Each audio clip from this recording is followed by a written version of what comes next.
School, college, সকল শিক্ষা প্রতিষ্ঠান বন্ধ করে গলা চেপে ধরা হয়েছে। শাহবাগে আমরা দেখলাম বিজিবি সেখানে টহল দিচ্ছে। বলি, বাংলাদেশের সীমান্ত কি এখন শাহবাগ পর্যন্ত এসে ঠেকেছে যে বিজিবি আজকে এখন এখানে? আমরা তীব্র নিন্দা জানাই এবং প্রতিবাদ জানাই এবং তাদেরকে প্রত্যাহার করার দাবি জানাই।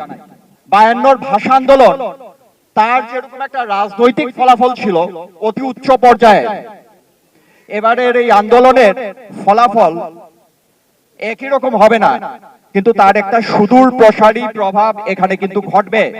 আমাদের ঢাকা বিশ্ববিদ্যালয় এবং বিভিন্ন পাবলিক বিশ্ববিদ্যালয় আন্দোলনকারী ছাত্রদেরকে রাজাকার ট্যাগ দেওয়া হচ্ছে। আমরা এটা প্রত্যাখ্যান করছি। আমাদের ঢাকা বিশ্ববিদ্যালয় বা পাবলিক বিশ্ববিদ্যালয় কোনো ছাত্র রাজাকার না।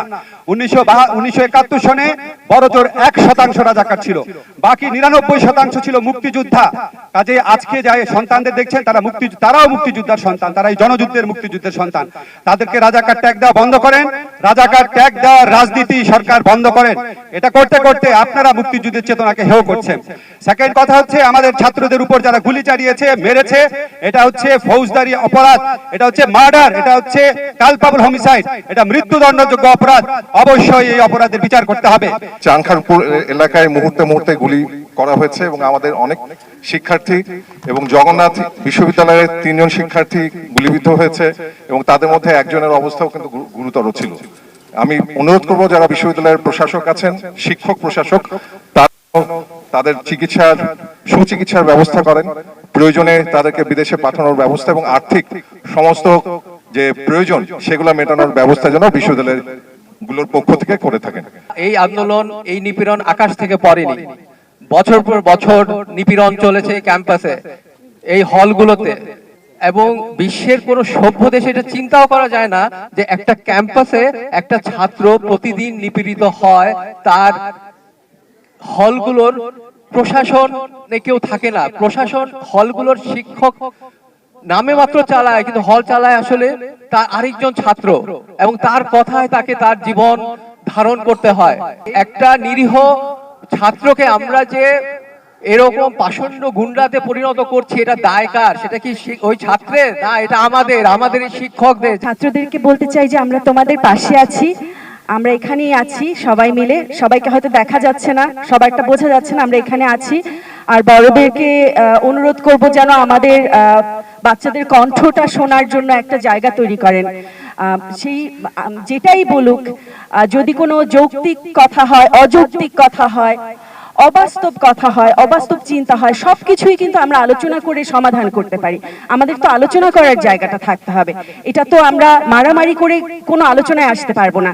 এই আন্দোলনটা আমাদেরকে অনেক শক্তি দিয়েছে, মেরুদণ্ড জুগিয়েছে, এবং আমি বিশ্বাস করি আমাদের শিক্ষকরা আরো শত শত সংখ্যায় উঠে দাঁড়াবেন। বিভিন্ন ভাবে তাদের গায়ে হাত দেওয়া হয়েছে, শারীরিক ভাবে লাঞ্ছনা করা হয়েছে, এগুলো কিন্তু আমাদের এই পুরো আন্দোলনের একটা বৈশিষ্ট্য হয়ে দাঁড়াচ্ছে। এগুলোকে কখনোই আমরা সামনে আনতে অ্যালাউ করতে পারি না। এই আন্দোলন কোনো ঘটনা না, এই আন্দোলন অনেকগুলো ঘটনার একটা ছোট্ট টিপস অফ দ্য আইসবার্গ, আমরা যাকে বলি, ছোট্ট একটা স্ফুলিঙ্গ মাত্র, একটা মুহূর্ত মাত্র। আমরা আসলে বিশাল যে ছবিটা, সেটাকে যদি নজরে না আনি, সরকার ভাবছেন যথেষ্ট ভাত ছেটানো হয়েছে, পেশাজীবীদের মধ্যে যথেষ্ট বেনিফিশিয়ারি তৈরি করা হয়েছে, উচ্ছিষ্টভোগী তৈরি করা হয়েছে, শিক্ষকদের বহু শিক্ষককে কিনে ফেলা হয়েছে, বিচার বিভাগের বহু লোককে কিনে ফেলা হয়েছে, প্রশাসনের বহু লোককে কিনে ফেলা হয়েছে, আইন শৃঙ্খলা রক্ষাকারী বাহিনীর লোকজনকে কিনে ফেলা হয়েছে। সরকার ভাবছেন এভাবেই থেকে যাওয়া যাবে। আজকে দেশে যা কিছু ঘটছে তা কিছু এই সার্বিক অগণতান্ত্রিক অরাজক পরিস্থিতির ফলাফল।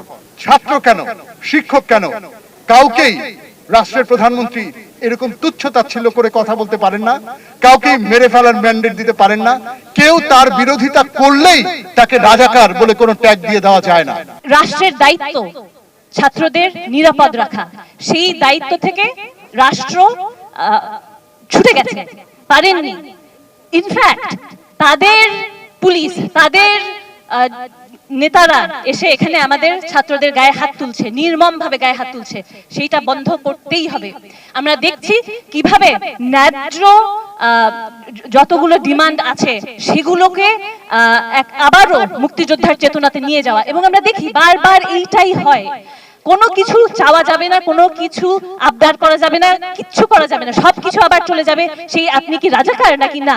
ইচ্ছাকৃত ভাবে আপনারা বুঝবেন না যে কতখানি রাগ হলে, কতখানি অভিমান হলে কেউ বলতে পারে আমি রাজাকার।